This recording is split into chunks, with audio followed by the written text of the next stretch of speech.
আসসালামু আলাইকুম। সবাই কেমন আছেন? আশা করি সবাই ভালো আছেন। এই গরমে আর কতটুকু ভালো থাকা যায়। বাইরে দেখেন কত তাপমাত্রা, রোদের, এই গরমে থাকাই যাইতেছে না।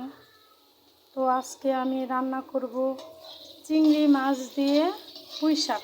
কীভাবে রান্না করে তা আমি আজ আপনাদের কাছে শেয়ার করব।